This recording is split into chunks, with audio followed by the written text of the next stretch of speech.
All right, well, kids are back in school, and that means back to early bedtimes and those early alarms. But some students need a little help to wake up and feel alert, and many of them are turning to coffee and energy drinks just to get that extra boost. So Dr. Susannah Hills is joining us now to talk about a better way for kids to get that energy that they need. First of all, thank you for joining us.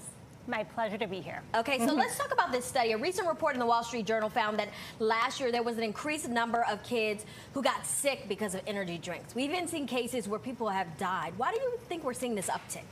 Well, I think it's a combination of a couple of things. You just hit the nail on the head with mentioning sleep time, and it becomes more and more difficult for kids to get the sleep that they need with loads of homework, activities after school, and then of course gaming, online distractions, scrolling, and social media. So kids are just getting not enough sleep, less sleep, and then they wake up in the morning after 5 or 6 hours of sleep when they need 8 or 10, and they need that boost to really get going for the school day, which is also a challenge. Let's talk a little bit more about what are some other unhealthy ways that kids are getting the energy or energized, besides those energy drinks. Right, yeah, at the top of my list are caffeine pills. Oh my goodness. A lot of kids are using those, and that is really a concern. Also, just coffee, sugar, candy, and snacks with a lot of sugar. These are things that kids are turning to get that boost when, in addition to or in combination with these energy drinks, and the combination can really be very unhealthy, can lead to seizures, palpitations, anxiety attacks. So it's really a big concern.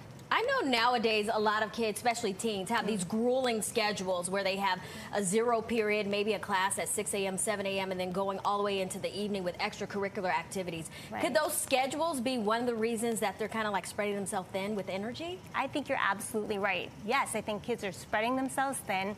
I think as we learn more and more and think more and more about mental health and the wellness of young people and their well-being, we really have to look to concerns about anxiety and depression, and we know these excessive amounts of caffeine make anxiety worse, they make depression worse, and then of course the environment with no free time, no time to really focus on themselves and take a break. Yes, it's all an awful lot to handle, and we really have to be careful for our young people's well-being and mental health. I know you mentioned regulating your sleep to kind of give you the energy you need.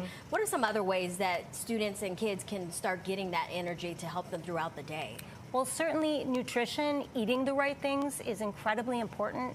So not loading up on sugar that will lead to a crash later, but fruits, vegetables, protein, all of the things that make up a healthy diet, really, really important. And then getting some healthy exercise, even for a half an hour a day, to let off some steam, to relax and reset can also be incredibly helpful. What would you say to a parent who may have noticed that their child is using a lot of energy drinks or caffeine and they want to wean them off of it? Is this something that you should do just all flat out or just kind of over time? Yes, well, anybody who drinks coffee like I do knows that withdrawals. Exactly, it's a thing, right? It's real. So you can get headache withdrawal, and sometimes it does not feel great to go cold turkey, especially if you're drinking like 2 times or 3 times the daily amount that you should be of caffeine.